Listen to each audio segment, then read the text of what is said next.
Okay, thanks everyone for joining us for this session on the future of work.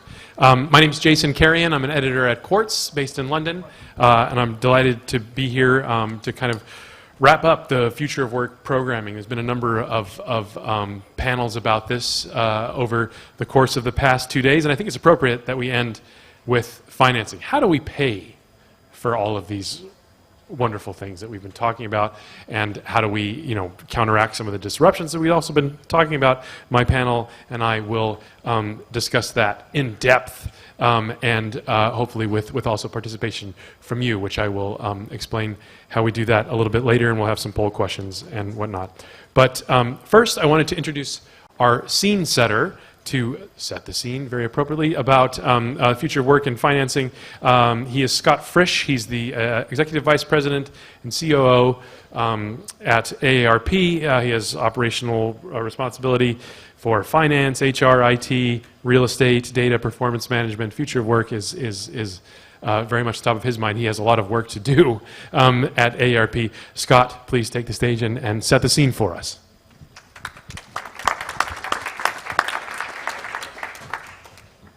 Thank you, Jason. Well, good afternoon and welcome. I'm very pleased to have this opportunity to share some thoughts with you about the confluence of two powerful trends: longevity and a greater capacity for workplace automation. One thing is certain: given the impact of these developments around the world, we can all benefit by learning from each other about how different sectors and different nations are addressing these issues. One issue that demands our attention is the problem of inadequate retirement savings. In the U.S., we are faced with a huge decline in defined benefit pensions. AARP is working to provide more opportunities to save for retirement through the workplace. We know that workers are 15 times more likely to save for retirement if they have a convenient way to save at the workplace. We also need to focus on the rising tide of automation, which challenges all of us to harness technology and increase productivity by augmenting current jobs and creating new ones. That means devising human-centered systems where workers have the skill set to take on tasks beyond what artificial intelligence can achieve.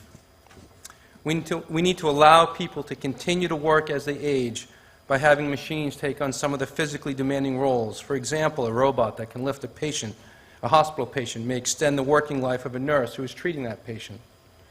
Building those human-centered systems will require creative collaboration across the public, private, and nonprofit sectors. It will require a substantial, smart investment in education and training across the life course. This collaboration and investment will pay off in terms of the economic security and personal fulfillment of workers and in the bottom line of companies. After all, even the most ingenious robot is not about to buy the company's products yet, at least not we know of. As we adapt to technological change, we also need to design policies and programs tailored to dramatic demographic change. Greater longevity is changing how we live. Individuals are increasingly living non-linear lives rather than the traditional 3 stages of work, education, work, and retirement. Systems need to catch up, and so do the products and services. Longer lifespans are leading to longer work spans, and therein lies a crucial answer to labor shortages, and at long last a path to move beyond destructive myths about the older worker. In both quantitative and qualitative terms, older workers are a key part of the solution as we look to the workplace of the future. Older employees bring to the job some vital assets, including problem-solving skills, staying calm under pressure, collaborating with colleagues, and sharing institutional knowledge, showing a higher level of engagement, and having the capacity to serve as a mentor, staying on the job longer. As rote tasks become automated, the uniquely human skills that experienced workers embody are crucial to the future of work. The further we go into this time of aging populations around the world, the more counterproductive it is to keep indulging in biases against older workers. We will find that age discrimination against older employees is not only unfair, but also increasingly unsustainable. As the world's population ages, organizations with experienced workers are better equipped to tap the enormous economic activity generated by people over 50. In the U.S., this longevity economy amounts to $7.6 trillion. And this $7.6 trillion economy is ripe for innovation. We at AARP help drive the market, or at least we try to help drive the market to address the enormous opportunity presented by the longevity economy. As an example, through the AARP Innovation Fund, we are investing $40 million primarily in early-stage companies developing products and services with 3 investment themes: aging in place, convenience and access to health care, and preventative health. Additionally, last year, we created the AARP Brain Health Fund with a $60 million commitment to find a cure for dementia and Alzheimer's. To do so, we invested that $60 million in the Dementia Discovery Fund in order to find a solution for this dreaded disease. The Dementia Discovery Fund was conceived during the 2013 G8 summit when David Cameron, then Prime Minister of the UK, was chair. As we help to spur innovation in science and in the market, it is important to recognize that innovation, which is so often narrowly defined, goes well beyond designing new products. For example, managing a 4 or 5 generation workforce with opportunities for mentorship and creative interaction across the age span calls for innovation. Research shows that multi-generational teams are more productive, more engaged, and have lower absenteeism, a win-win for workers and employers. We also need to be innovative in developing the most effective training programs that enable us to tap human intelligence in tandem with artificial intelligence. Industry leaders recognize that a growing older population is a key driver of economic growth, innovation, and value creation. AARP works with international institutions such as the OECD and the World Economic Forum to identify best practices and economic incentives for a multi-generation workforce. We've launched a 2-year effort for companies to build age diversity into their strategic vision, training, and hiring practices. I look forward to hearing from our panel today and learning from the OECD's immersion in this topic as we pursue effective, innovative approaches to the future of work. This issue crosses national boundaries, and therefore, so must the solutions. Thank you. Thank you, Scott. Well, excellent setting the scene there. And I think we're going to talk a lot about our longer lifespans, longer working lives, and how we finance that. Before I introduce my panel, I wanted to remind you that you can send me questions or comments throughout this debate with the BCast app, which you should all be very familiar with by now. bcast.live/OECD1, that's the room we're in. And also, to start out, we have a poll question. You've probably answered a few of these already, so if we could get that up. It's a question that will help us set the scene also about who is responsible to provide financial security as our lifespans become longer. If that comes up at some point, you can answer that, and we will figure out who you think, whether it's us, companies, governments, some combination, et cetera, et cetera. We'll get to that. But I want to introduce my panel very briefly, and then we'll get into the debate. We have Jeannie Cho, who's the CEO of Cigna Korea, next to me. Colm Harmon, who's Vice Provost in Professional Economics at the University of Sydney. We have Susan Weinstock, who's the Vice President of Financial Resiliency Programming at the AARP, working with Scott. And finally, we have Art de Geus, who's the Chairman and CEO of the Bertelsmann Foundation at the end there. Maybe not so surprising there, but people think that there's, so far, a combination of all of the above are responsible to provide financial security as our lifespans become longer. I was very struck by the idea that Scott had there of maybe 5-generation workforces at companies. I think that will become increasingly the norm, and perhaps is already pretty common in Korea, Jeannie, which is dealing particularly with an aging workforce.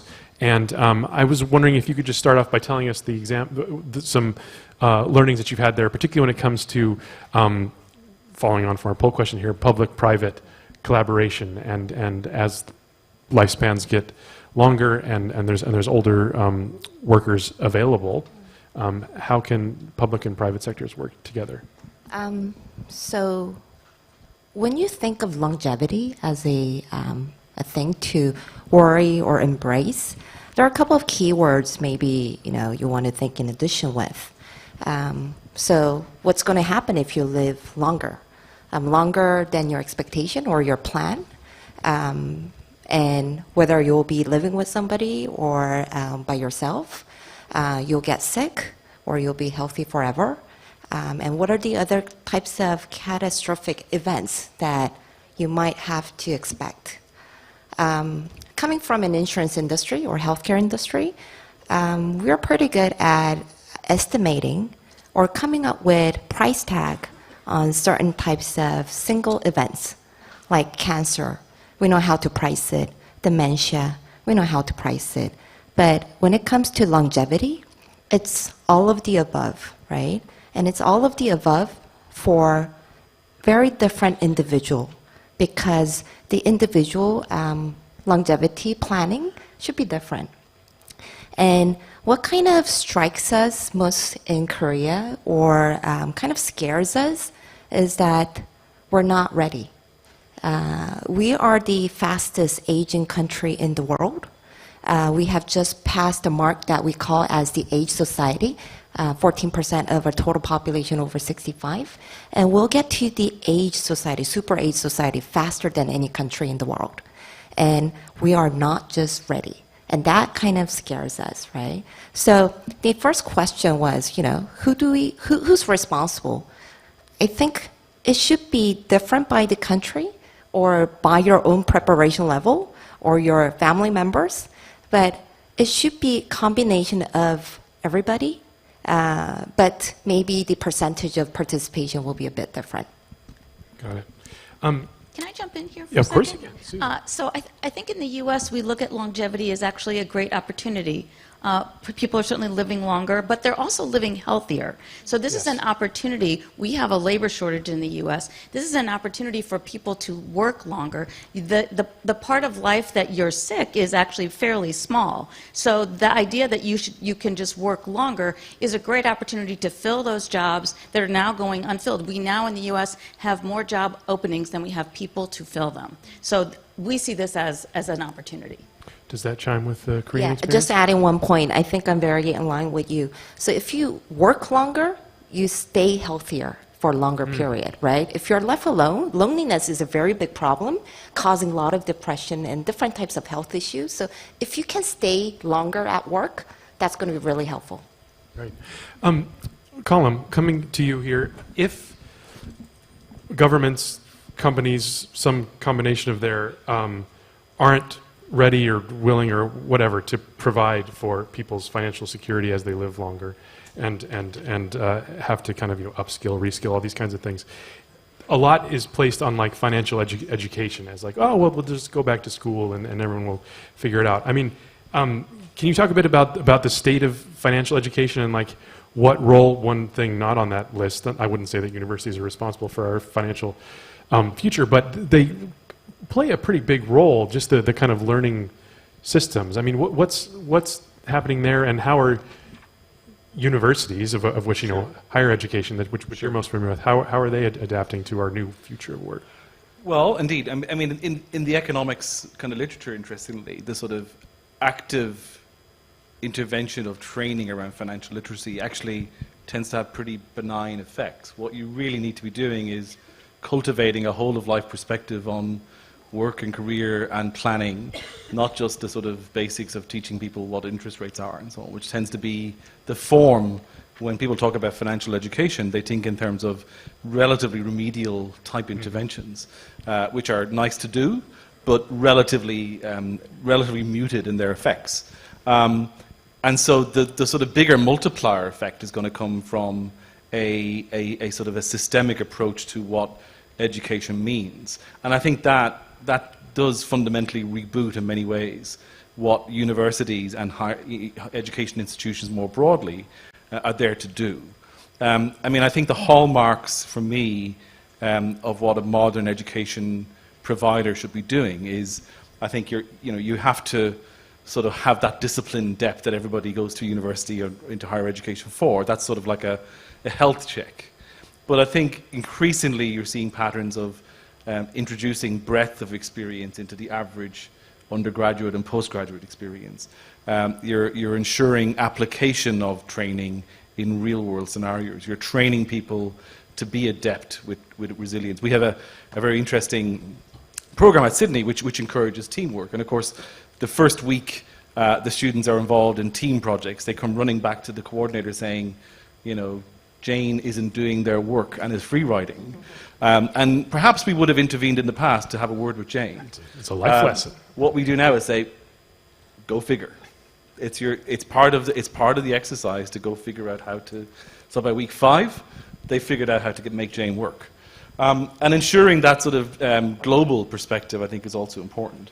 I think the really interesting issue with universities and higher education providers is that they need to understand where their audience is coming from. And I think there's a way, way bigger emphasis now in universities about where students are coming from, diversity of background, and encouraging that and embracing it and utilizing it as part of the active experience of education.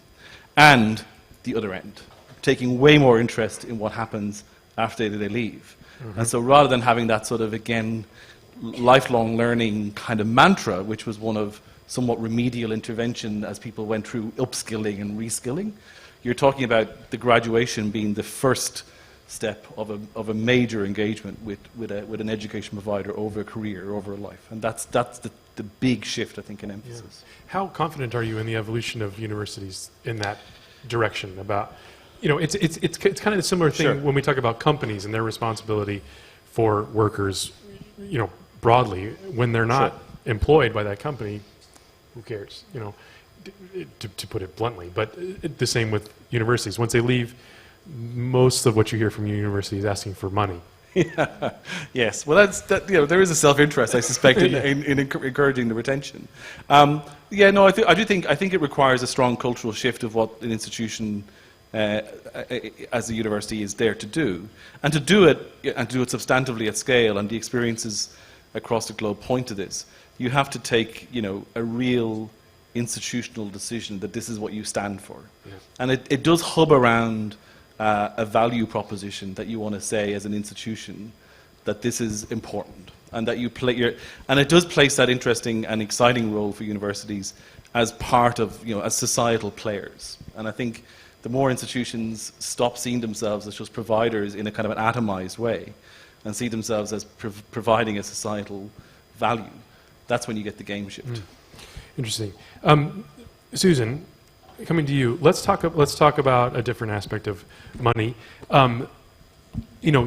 When we think of traditional quote unquote work, whatever that means, but in the old context about a person working in a single job for a single employer for a long time, a lot of the financial services system is built around that when it comes to loans, mortgages, all the kind of inclusion into finance.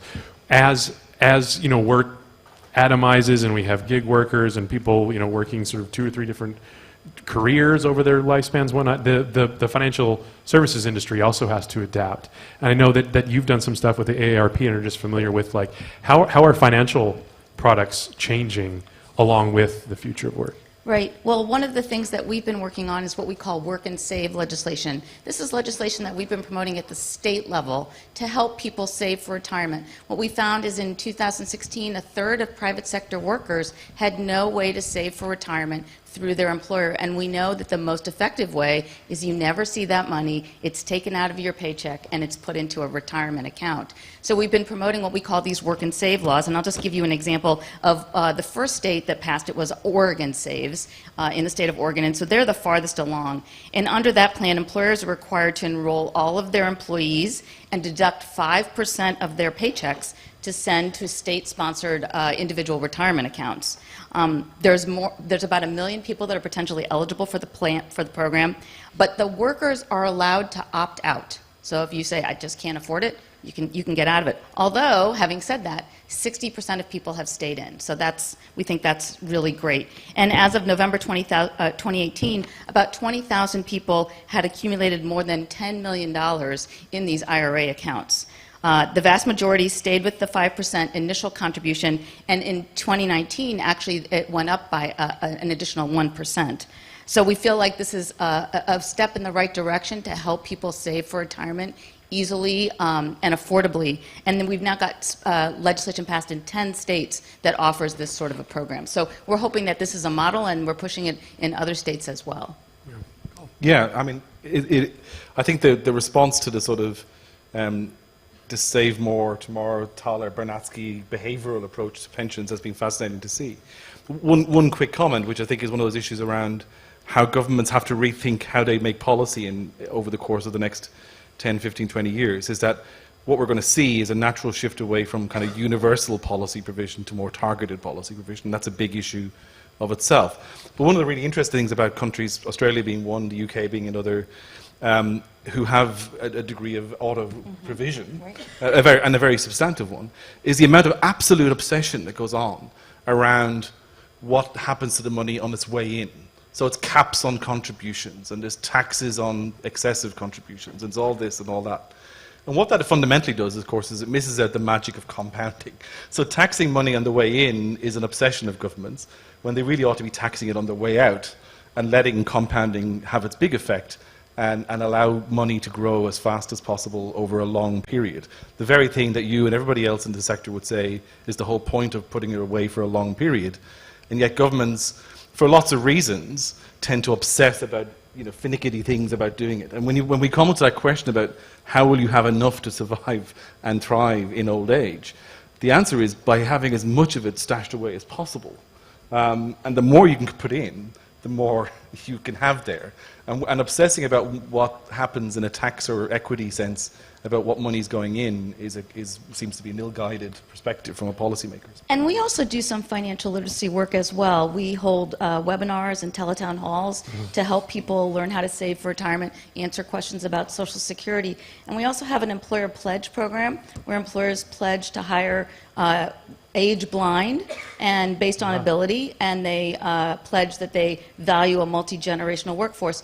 As part of that pledge program, we've developed a number of a set of information that the employees of these employers can download for themselves about financial literacy. Because the other part of research shows is if you come to work and you're concerned about your finances, you're not going to be as productive as your employer wants you to be. So fix the finances. Let's help with that. So we've been trying to push that out there so that these employees of the employers that have signed the pledge, how do you do a household budget? How do you save for retirement? How do you maximize your retirement account? All of the things that are so important, miracle of compound interest, all of those things to get people to save more. And I think this gets to the point of incentives, and I want to bring Art in on this. How do we incentivize people, workers, individuals, to invest in themselves, whether that's explicitly saving more money like we've been talking about here, or in thinking about the skills that they'll need for their next job and all this kind of thing? What's the state of the art in incentivizing people to invest in themselves? Because it's easy for us to say, but when you get out in the world, it gets incredibly complicated. Yeah, that's a $1 million question. Thank you for asking it.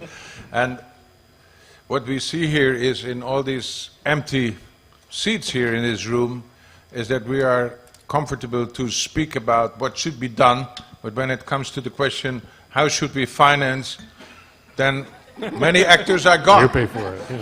So only the really the driven and maybe well, but it's right to put it on the agenda. Who should pay for all this stuff?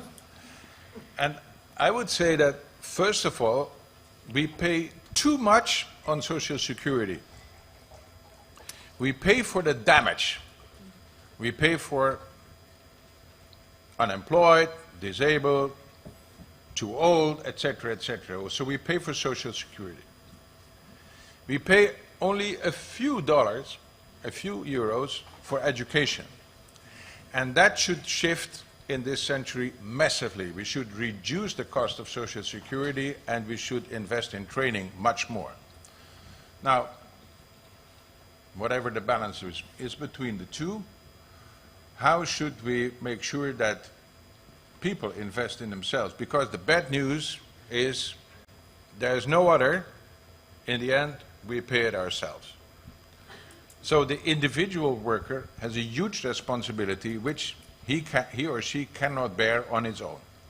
So there should be support from employers and from the state, but the responsibility lays with the individual. And this is even more important when it comes to education. What we see is that from the high skilled, 60% used went to investment in education, so used training in education in the last year, according to the Employment Outlook, the recent publication of OECD, and the low-skilled only 20%. So the problem is how to support the low-skilled to invest in their own education. The first responsibility to help the low-skilled, I would say, is the responsibility of the employer. To make work enjoyable at the first place, and then also maybe pay for some training on the job. Why is it important to make work enjoyable in the first place? Because if a person wouldn't like to work, he or she is more likely to go in a benefit scheme. So employers should not treat workers like an orange that should be squeezed and then at the end thrown away so that we have to pay for it, but they should treat workers like a plant. Nurture so that it can flourish. You can have an harvest every year, and in the end the plant is happy. So that is the number one that the employer should do. But the employer should also support the training on the job, and the employer should take his or her responsibility also in Social Security. But the major responsibility is there for the individual worker, maybe supported by the state. The state can give tax incentives. And this is even more important for education than for Social Security, I would say. And why are states so stupid not to do that? Because they see both as cost. While education, as we all know, is an investment. So it bears fruit. But the state, I have been in politics myself, and my colleagues said all investment in the training of unemployed people is cost. I said, no, it's an investment. You know, you can reduce the cost of Social Security when you invest in education. So the two lessons, number one, it is the individual to take responsibility, it is the employer to take his part, and it is the state to incentivize the investment in the right direction. Right. And to follow up on that, you talked about sort of, shifting some resources from some aspects of Social Security to education, or however you want to put it. The other idea to raise more revenue would be to, broaden, widen the tax base somehow. And I think this is when you get into things like here in Europe, talking about digital tax, about getting some of the platform companies to pay more into, fiscal coffers, and then some things going on around the G20 about harmonizing taxes and these sorts of things. I mean, do you have ideas for that? Should we be taxing robots? Should we be taxing, data flows, et cetera, et cetera? How do we raise more money instead of just shift it around from other places? The idea to gain more taxes is in principle good. The first thing that we should do is we should tax these multinationals that never pay taxes. So thanks for OECD to make efforts in that direction, but we really should join forces. This cannot be true in the modern world, that you have such giant benefits and never pay taxes. When it comes to the components on which you pay taxes, I would say that the idea of taxing robots might sound attractive, because when a robot replaces a human being, then tax the robot. Now the problem with the robot is the robot has no income himself. So if you tax a human being, you tax an income that's paid, but the robot income is not paid. So what you do is you tax the entrepreneur or the employer who is using the robot. So you tax a certain part of his costs, in particular the robots, more than you tax his total benefit or its total revenues. So it will be an incentive not to innovate, and so this is counterproductive when it comes to innovation. And in the end, robots, when robots are there, it raises the productivity of human beings. So it comes very close to also stay away from taxing human beings. I think altogether, the idea of taxing robots, also from a legal point of view, robot is not a juridical identity, so it comes down to taxing companies for certain parts of innovation. I don't think this is a good idea. To tax data flows, most interestingly, is a good idea, because data is the new money, according to some experts. And if a data flow has a value, then we should consider, should we, like capital transactions, should we also have on data transaction when that comes in the future? And I also think that there is some ground to reconsider wealth taxation, because the accumulation of wealth is so unequal in the world that there is a ground, you know, if the wealthy would not pay for the future of the workers, they will pay for the revolution. Can I bring the professor of economics in on Can, if some you of this? want. Yeah, yeah. I mean, I think you couldn't disagree with any of the issues around raising revenue. I think ultimately they're marginal compared to the big ticket items of income taxes and consumption taxes, and that's where the vast bulk of tax revenue will come from, and that's where it will always come from. And to some extent, I think the issue is one of reducing the numbers who are sort of a pressure on the system that tax system is meant to support. So it's interesting, come back to the point about education and training, in countries, Australia being one of them, where there's a well-functioning, well-greased system for providing access through loans and so on. There's an incredible willingness among low socioeconomic status young adults to take up places in university, to sort of go, to pay a relatively hefty fee, and get the education they want, and repay it over a long period of time. Systems with that kind of hallmark all have a pretty successful success rate, encouraging participation from low SES folks. My point really is that systems such as that are about changing how individuals value the present over the future, or rather the other way around. Most of the evidence we have is that, you know, is a lot of folks value the here and now over the future. Mm-hmm. And the future has the high returns, and every piece of evidence we have about returns to education are enormous. They're about as good as an investment you can make, way better than the stock market. And yet they don't make it. And that's because I think in government policy, again, it's another great example of how an emphasis of government policy is on using resources, grants and loans and subsidies in order to encourage participation, when actually what you're trying to do is change how somebody values the future. It's much harder, much tougher. But to come back to the point about the dependence on the system, the seminal studies of early interventions on youths, right up to current work in that space, have huge returns for every dollar or euro invested. Most of that comes about through two things: not locking up people who would have fallen into traps otherwise, and not having dependency on welfare because of that.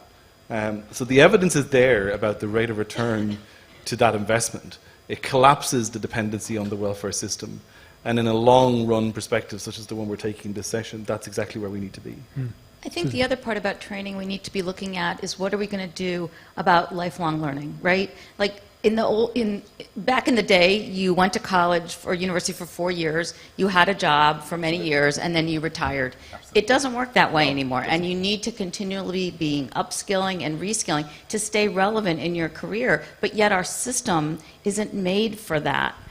We've done focus groups with older workers, and we've said, you know, would you be interested in training, and what kind of training?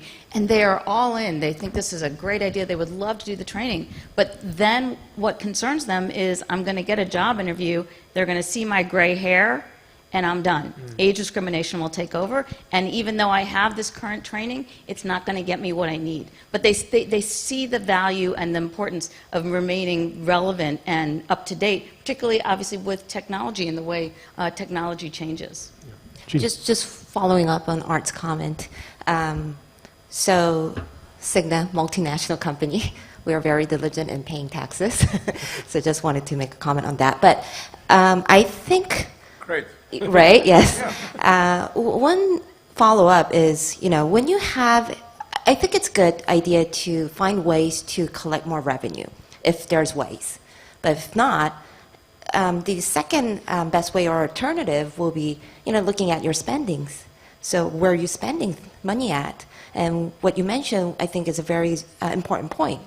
We're not using the money in the right way, maybe, because we're trying to be there when people are sick already or at the terminal stage. Can we have done much things, much more advanced, so that we don't really have to pay that much to prevent it?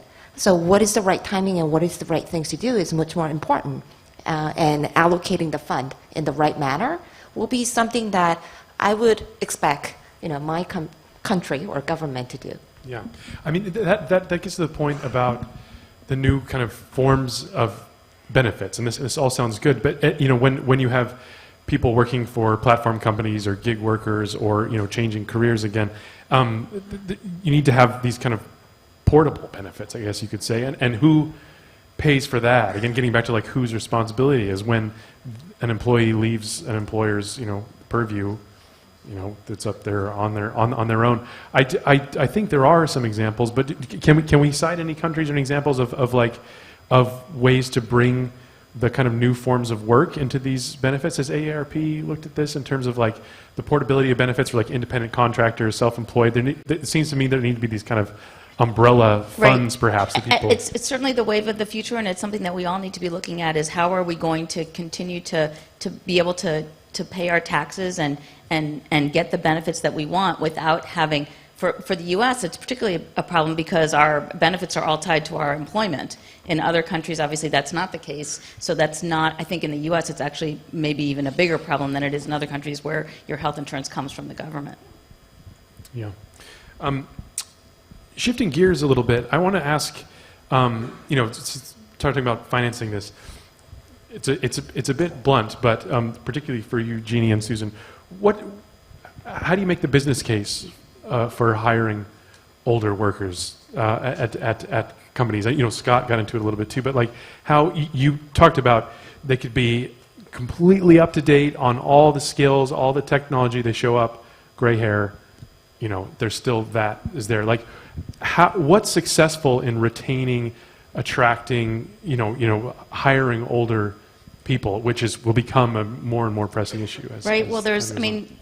Older workers bring very much to the table that I think a lot of employers don't understand, and we hear from employers that they're looking for soft skills, things like calm under pressure, the ability to problem solve, collaboration, empathy, teamwork, listening skills, all of those things. Those are things that you gain from being in the workforce for a long time. So guess who has those qualities? Older workers. So unfortunately, there seems to be this bias against them, and that's why we have this pledge program, is we're trying to educate employers and also the general public that this is a very viable set of people that sometimes are too often overlooked as being the people that can solve your problems. And we hear, we think they're going to be too expensive. How do you know unless you ask? It's just such a broad brush kind of comment when we don't know unless an employer actually takes the time and talks to the person and interviews them and finds out what kind of skills they bring,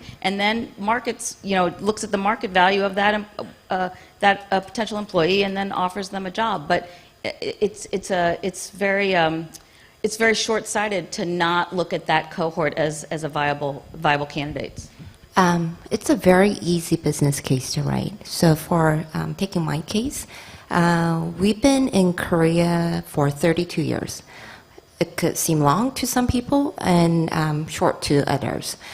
We have a fairly young, I would say, leadership team, myself. But you want to do certain things that you have not experienced. What you do is you go out and look for experienced people. I don't think, honestly speaking, I will go out and look for gray-haired people, but I will go out for experience. Now, what I would expect from the employees or the staff that I will be working with, regardless of their age, is the right amount of contribution or effort that I've been looking for. It is not really, contingent on any type of age segment. Art.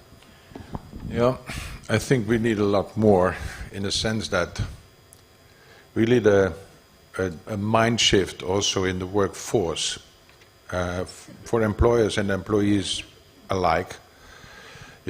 If you are a worker and the first 40 years of your career you are treated like an orange, and then all of a sudden the employer lays you off, then you cannot pretend for your next job to be a plant. You know, so this mind shift of nurturing the skills over the years and celebrate life also over the years is extremely important. My age is 63.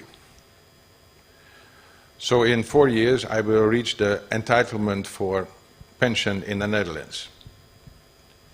Should I wait 4 years to celebrate life? I don't think so. So the whole idea that you have a working life and then there is a well-deserved era of pension, this is so wrong, fundamentally wrong. And you know, I think we need a mind shift, so work should be enjoyable, people should enjoy it, but then there is a second. Maybe at my age I am sharper than before, but I am also slower than before. So if there are reasons for my employer to pay me a little bit less, I should accept that. And then maybe I can continue until 70, okay? So also workers should accept that it is not just bots, not like that, but this is like, like a nice landing. We know from economics that the wages are very sticky. That You know, this is a big change for I people. have worked in the trade union for 18 years. I know what I'm talking about. We all wanted this wage to keep. But I think fundamentally it makes much more sense that you also accept a little bit slow down in the wage in exchange for longer work, and then your pension should not be based on the latest wage but on the average wage. So these are changes that we can work upon. And another option is phased retirement. Like, why is it such a cliff that you're working and then you're not? Why not give more people the ability to phase out so that they can take time to get used to it? We know that being in the workforce is an antidote to social isolation. In the U.S., I get calls from reporters wanting me to comment on a movement known as unretirement. In other words, someone who's retired and either for financial reasons or for social reasons has said, this isn't for me, I want to go back to work, and now how do I do that? So we want to make sure that people have that ability. Let's try out, if you do phased retirement, you can try it out. So make sure that the incentives are not there, that it's going to hurt your pension in order for you to do that. In the U.S., you know, you can start taking Social Security at 62, but you can also take it up to age 7, start taking it at age 70, and we've tried to say to people, if you can wait, you'll make 24% more if you wait to take it till you're 70 than if you take it when you're younger. So the incentive is there in the U.S. for workers to work longer. I come to the U.S. Well, look, I think it's to come back to kind of the core theme of the session is, with respect, I suspect most of the people on this stage and in the audience would have the luxury of being able to plan for a phased retirement and have that. It's people worrying about falling off a cliff way younger.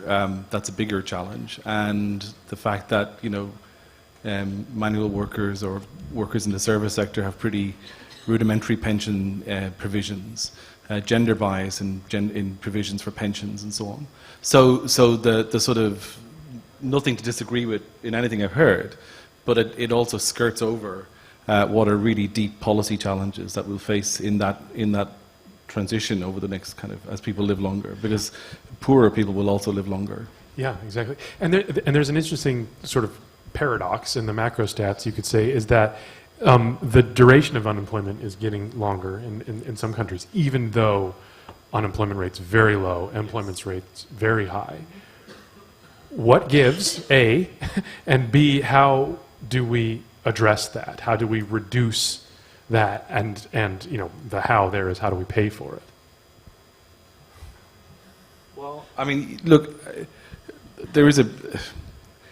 this is an unpalatable way of perhaps looking at these things, but I think you're right, that the duration of unemployment now for those who fall into unemployment can be so long as to almost render it palliative in terms of the sort of support that you have to do. And you have to sort of be willing as a society to embrace putting that safety net under those individuals. And that's, again, one of those kind of cultural challenges that I think people haven't thought about. They think of unemployment benefit systems as transition arrangements.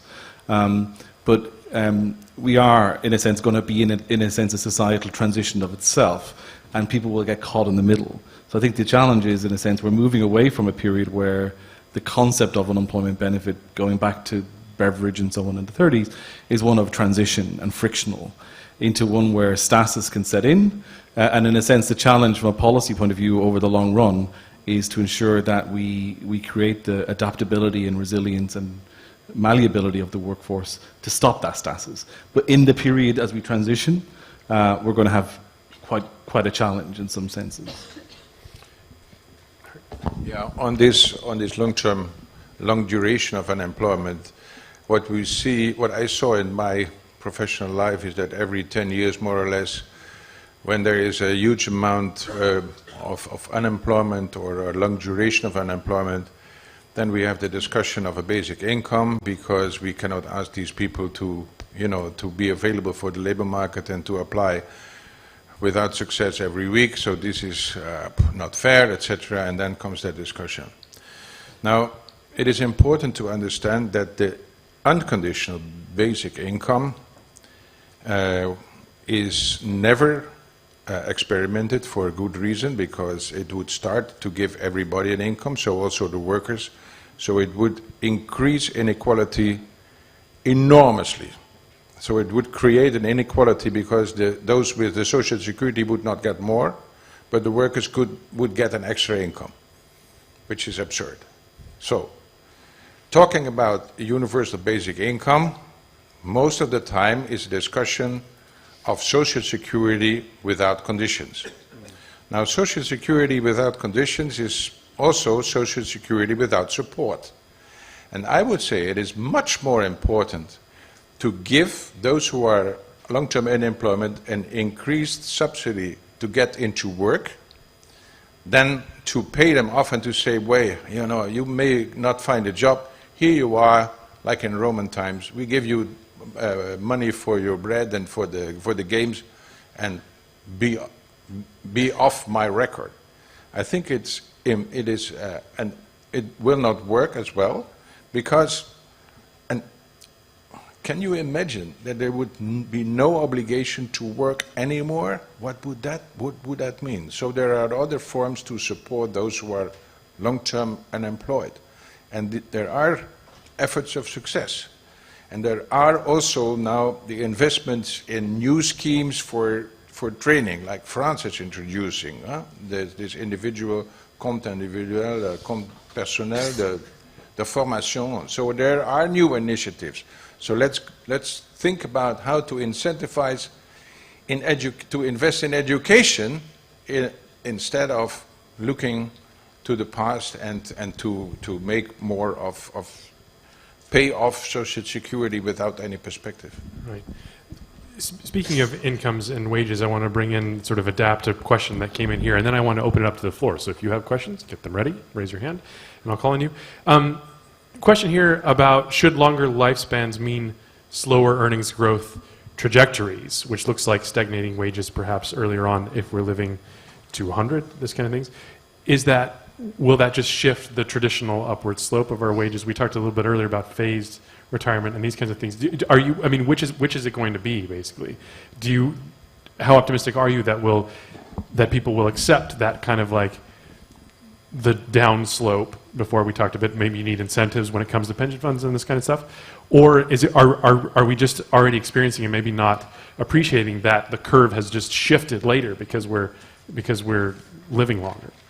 Well, the Netherlands is a flat country, so I would make a plea for maybe not a Tour de France, because there you also, but maybe a Tour de Germany. So the salary can be more Up and down. volatile, can fluctuate over the years. Now, to enable people to manage that with the private consumption, etc., of course, it has to come with good saving schemes, and it has to come with a financial incentive to save for later. So, but also in Germany, in the end, you end in a flat area. Huh? So this is the idea how I see it. It should not be like this and then to fall down. It should be like a bow, or it should be maybe more likely also, there might be periods in between where you earn a little bit less. And this is for a normal worker extremely challenging. Huh? But so what we need is also service offering from the private sector in order to average out these kind of differences, and also the state can create funds in order to average this out, can support. Just to add on that, so we might be too much worried about being let go of or seeing our income decrease, because as ARP mentioned, longevity could become another opportunity for us. I think that is the only opportunity that we have in Korea these days, like aging trend, right? How do we make this opportunity a true opportunity in terms of every aspect, including coming up with new jobs that you'll need to support the aging population, right? I don't think we have enough of that. And because we're the one who's going to be getting into that segment or group, we should be smart enough to create new things. So, and that's one. And because we talked about training, right? How do we make ourselves or our staffs or employees ready for that transition? We talk about education a lot, training a lot, and we have tons of education program in Cigna too. But we have to think, right? Are they all relevant, right, to do your basic day-to-day job, or something that you want to do in the next career, or something that you want to do to develop yourself and the business unit that you're in? So we might need to think about that part. Yeah. Susan. One of the things that's arisen in the U.S. is this role of micro-credentials, which has become sort of a wild west of courses, and it's very hard to know that the course that I'm going to take, that I'm going to spend my money on, that I'm going to spend my time on, is going to actually be meaningful to an employer. And there's a couple of groups that seem to be trying to figure this out, but I feel like we're not very far in that. But it's a real conundrum for someone who says, okay, I want to learn how to do, I'm going to make this up, cloud computing. Okay, where am I going to learn to do that? And is the course that I'm going to take that's going to cost me money, perhaps, going to be the course that's going to get me a job someplace else? Is it the right cloud computing course or whatever? So it's it's a great opportunity for workers, but for at least in the US, we have to sort out who's providing these courses, and are these courses the right courses that employers are looking for? You hit the nail on the head when you went Wild West. Is one of those kind of points I was going to make, that one of the challenges, I think, and indeed opportunities, has been, to come back to your point earlier about all the evidence of the folks you're talking to, is that they want this training, they're open to this training. The problem is the sharks move in and provide really crap training. And I think it's been an interesting kind of evolution watching from within the academy to see the universities feel threatened by the online revolution and feeling threatened by this and being threatened by other, finally starting to recognize that they can deal with this by shoving the sharks out of the way and getting into the market properly. And I think institutions such as my own and many in the sort of what you might call the top 100 or top 150 in the world are actively thinking about the micro-credential space finally and properly. And I think and we'll come back to sort of the role of state and organizations and indeed of places like the OECD.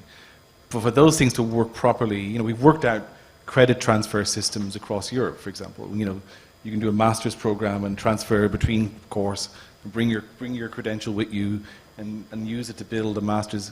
That's the sort of organizational passport almost that we're going to need to develop to do this properly. Excellent. Do we have any questions, ideas about how to pay for all of this? You here. Please stand up, and a microphone is coming directly behind you. stand up, tell us who you are, and then ask your question. Thank you. Hi, I'm Agustin. I'm from Argentina. I'm founder of CEO of Eidos Global. It's a community interest company in UK and Argentina. And we work teaching future of work skills with the UNDP and with the help of the OECD. A way that we found to actually finance the skilling and reskilling of the young people and employees in over 50 years old is to do a linkage between the strategy of CSR and also the strategy of marketing, especially if they are inside the Global Compact of the United Nations. So we align with the SDGs campaign, and we say that they are fulfilling the SDG number 8, that is job quality and security, and then we grab money from marketing, and that is a lot more. CSR is a little bit, and with that we finance the programs. But that's what we've been doing for the last couple of years. We would like to ask you which other strategy we can take advantage of to actually sell more of these products that we always give it for free to our users. So the young people or the employees that receive it for free. So we try to do like a Robin Hood and charge it to the business owners. Thank you. Yeah. For what you do for free and what is a huge contribution to society, how to make a business model out of that. That's the question. Let me illustrate my response by pointing out the weakness and the strengths of the German case. The strength of the German case is that everything that you can learn will lead you to a certificate, a diploma.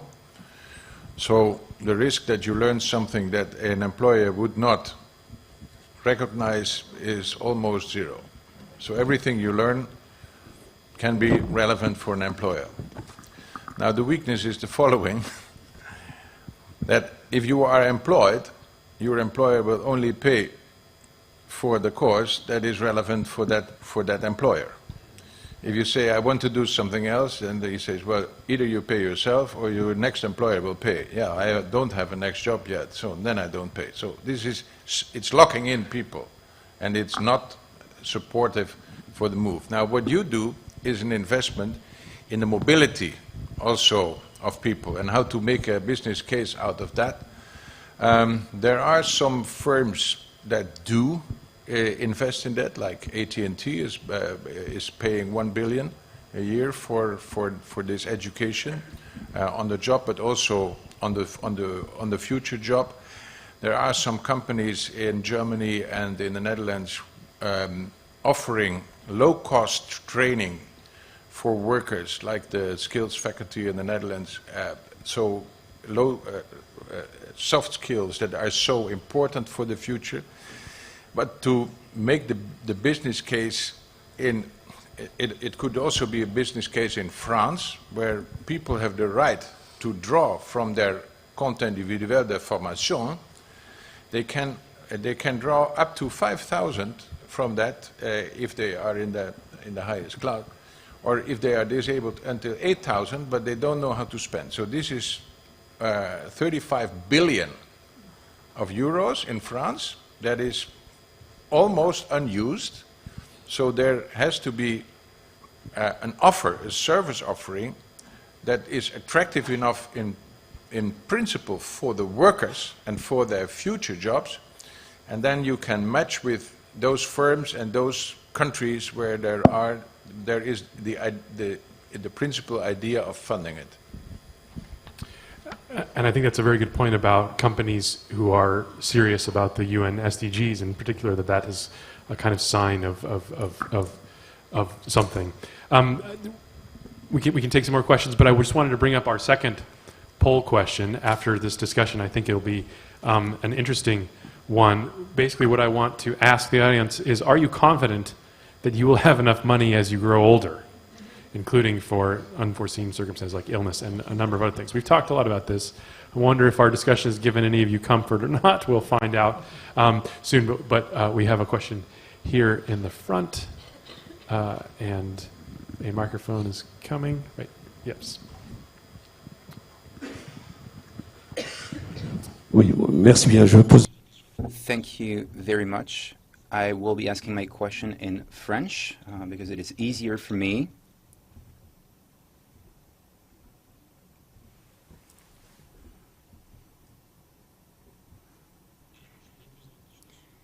I would like to ask a question on work because this is the topic of this panel.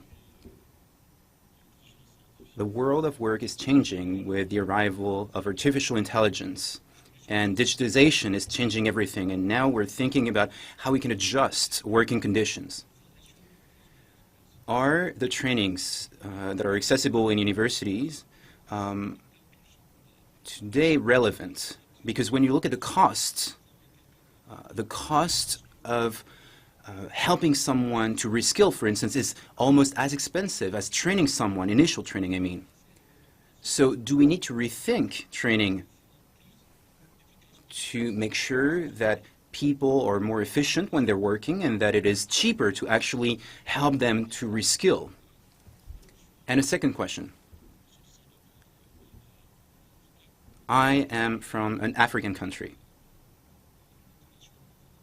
and we have not been able yet to integrate IT tools everywhere in my country, but eventually we will be able to.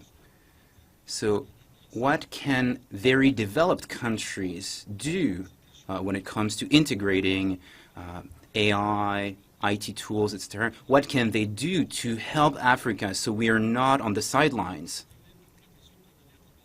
Because we will have to work together. And so maybe it would be better to work together now to be at the same level and to have a common understanding, right? First, maybe Yes. if I can kind of respond. The cost of training is essentially what Yes. it's about. Is that we talk about, we just do training and all this kind of stuff, but it costs a lot and it might be Absolutely right. increasing. So again, I think I touched on this earlier that in terms of just even the economics evidence, you're absolutely correct that retraining later is both very costly and very patchy in terms of a clear correlation between the training provided and the impact that goes on. Most notably, you know, the sort of upskilling from sort of high school equivalent to beyond is very hard to do later in life. And while providing that experience at the start is also expensive, it probably creates the right kind of individual who can benefit from any interventions later. So I think a very exciting development that I see in the higher education sector, my institutions not included, is that, you know, we've had to rethink in consultation with employers and outside, you know, about what we were producing, and that's probably something the universities, for example, haven't had to confront for a very long time. Most people, academics like me, teach students to be academics like me, and that's what we sort of try and do. We try and clone ourselves for survival. And I think what we have started to do, and it has been both a challenging experience for an institution to go through, because you are challenging fundamentally the purpose of why an institution exists. You're dealing with the kind of accusations that you're kind of market-led as opposed to, you know, led by knowledge and blah, blah, blah. But when you try and do it and try and get the balance right, what you're fundamentally doing is aligning the people coming in to what the world needs them to do when they leave. And I think it injects into the curriculum of a typical undergraduate and postgraduate experience the sort of elements that we need to see, that breadth of experience coupled with retaining the essential depth of training in a particular field, the sort of experiential aspects that we talk about, the sort of interaction and dynamic of individuals with individuals in a teamwork scenarios, the sort of global perspective that students should have.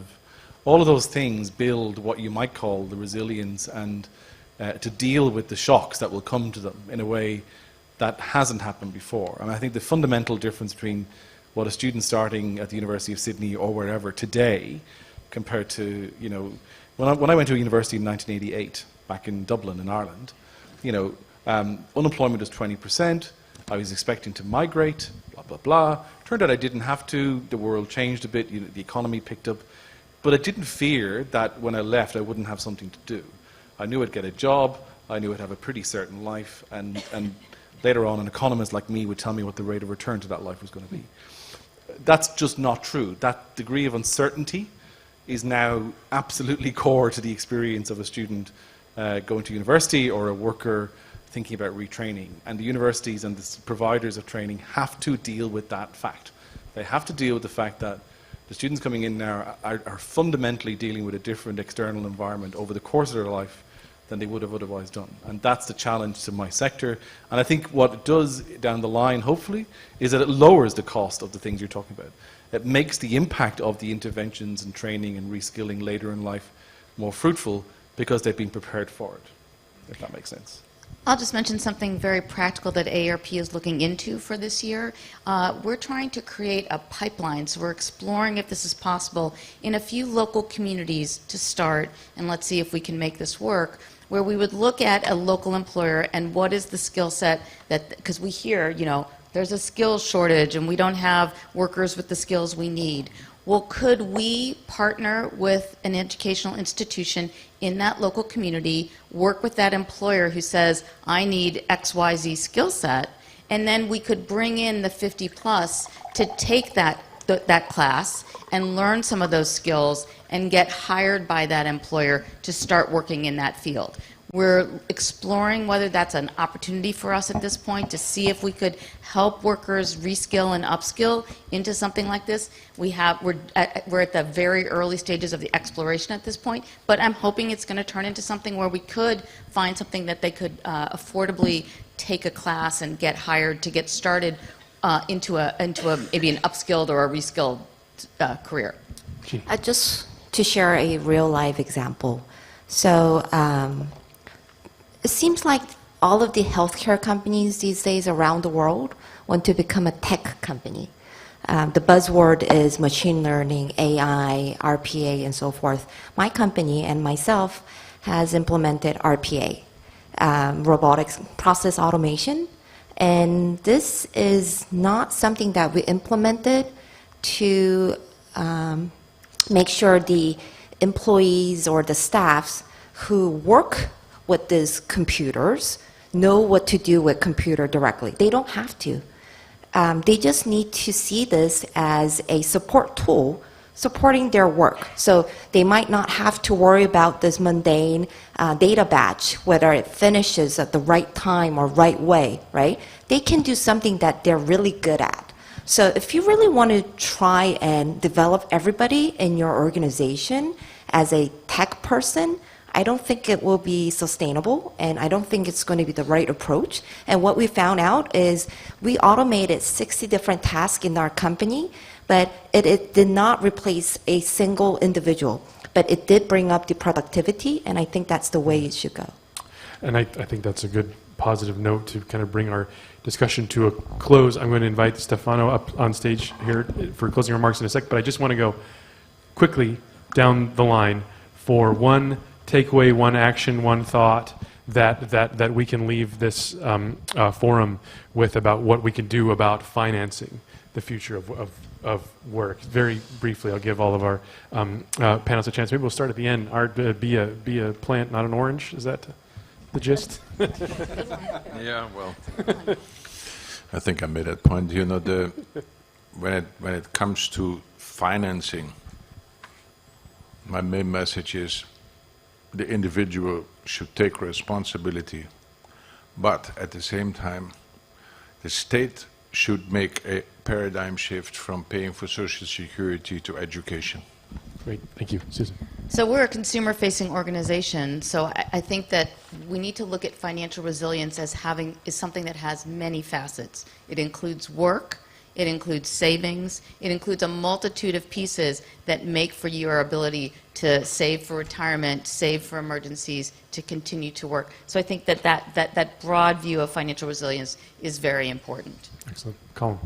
Well, of course, I believe in the power of education, and I think but I think also the conversations we've had about financing rest on raising more money, having more people earning more, and having fewer people reliant on welfare and benefits.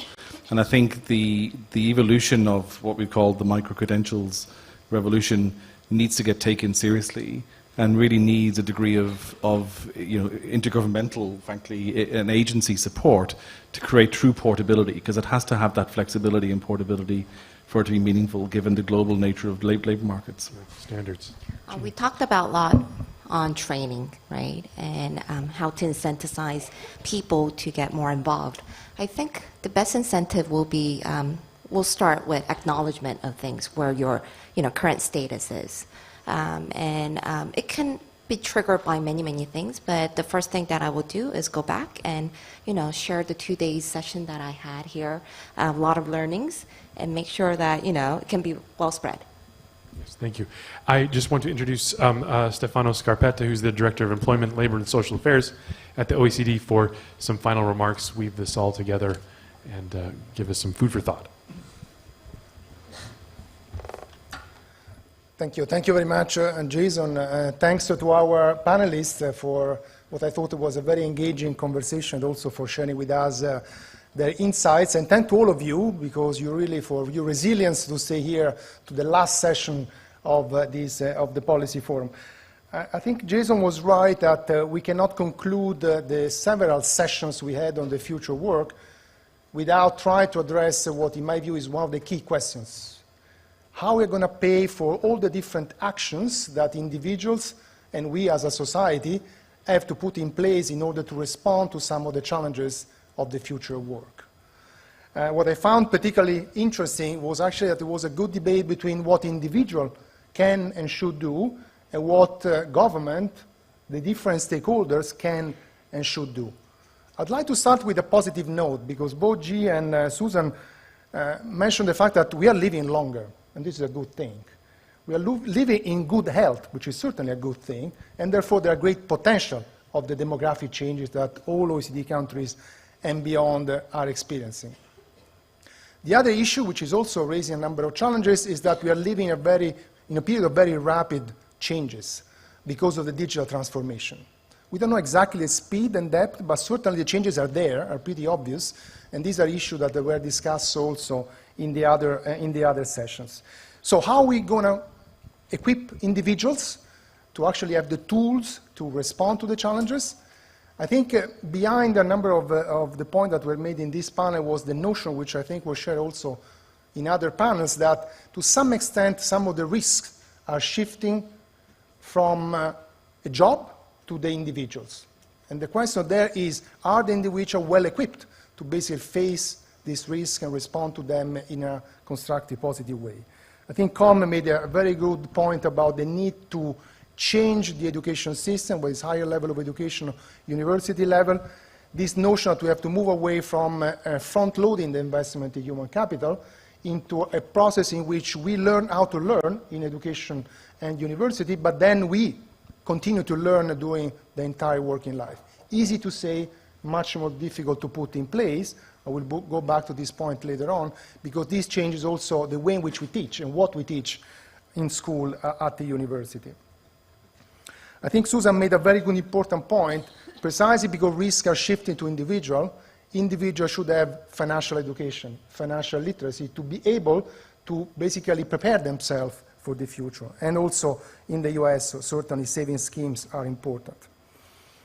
There was 2 points which I think are very important. One is that beyond doing more, we can do better, at least along 2 dimensions, I would say. One is, Carl made this point, targeting better intervention. The situation of individuals in the labor market are evolving, and therefore people need well-targeted support and intervention to really address the challenges they're facing.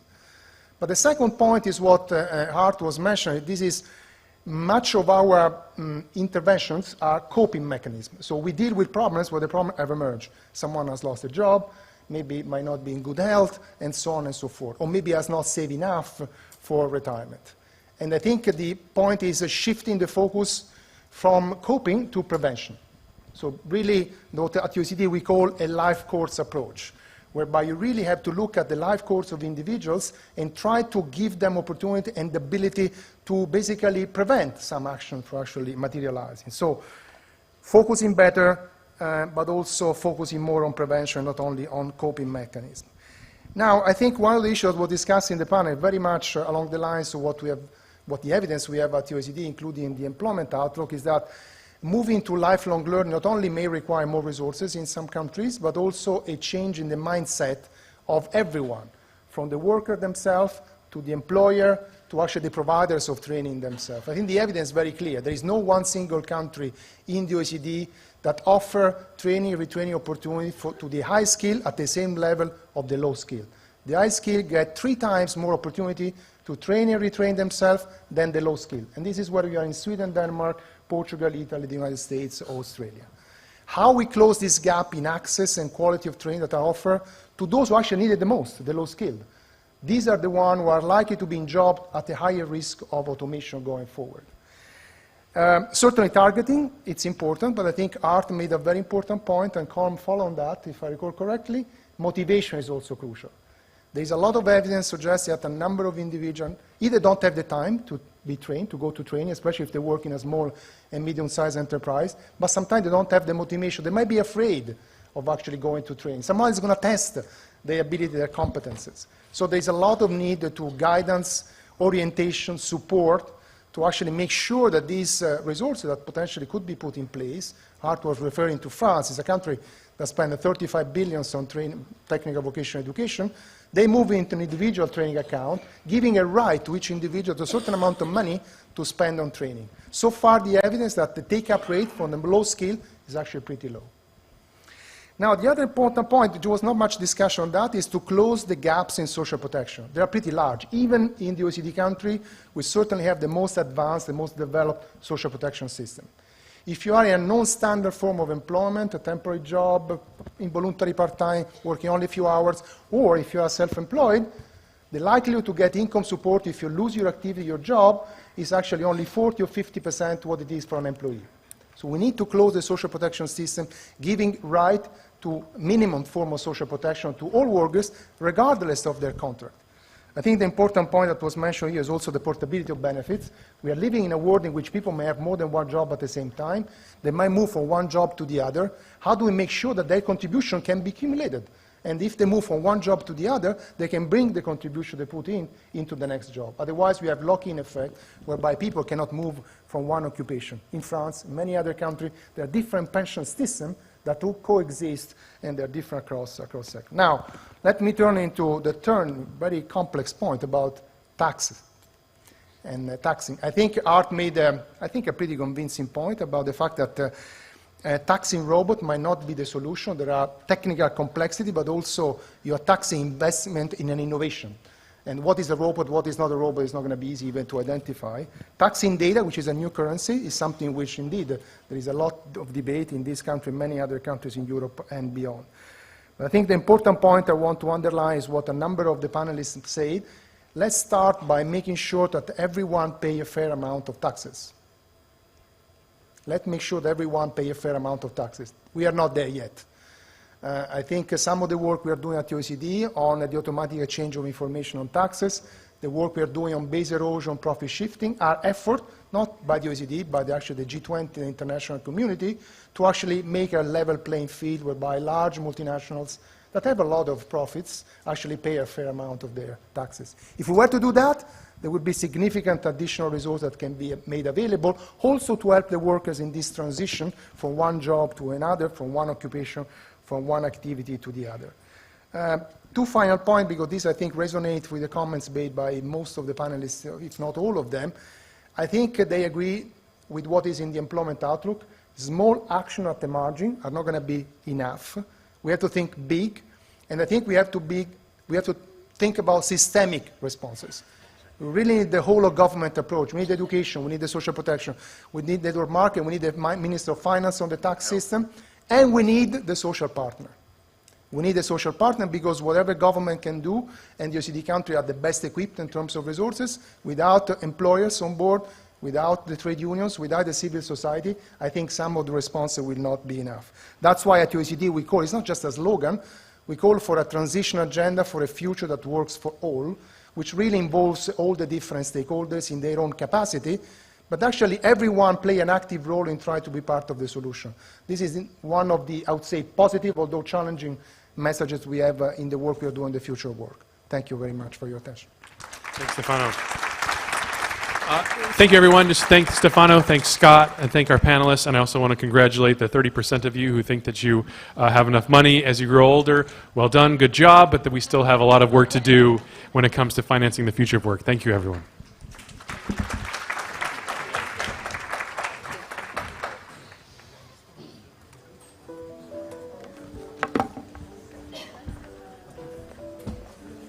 So this was.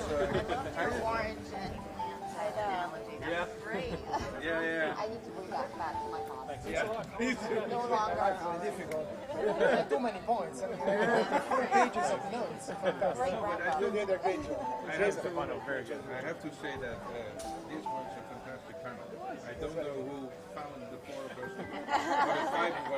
but we had complementary points. But we also we all could contribute. Yeah, shy away from this. Thanks a lot. Thank you.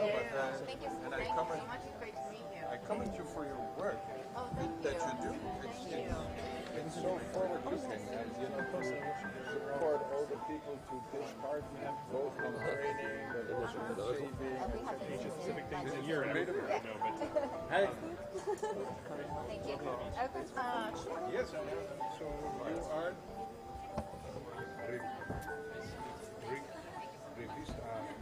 So is that collection, is that a positions? Yeah. This guy. Yeah. There it is, right there. Thank you. Thank you. You are an entrepreneur? What?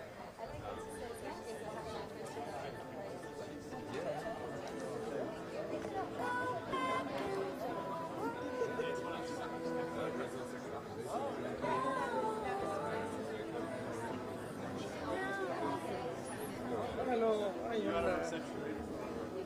No, you are independent. Yeah, independent. You are also independent. Yeah, but you are independent. Yeah, correct.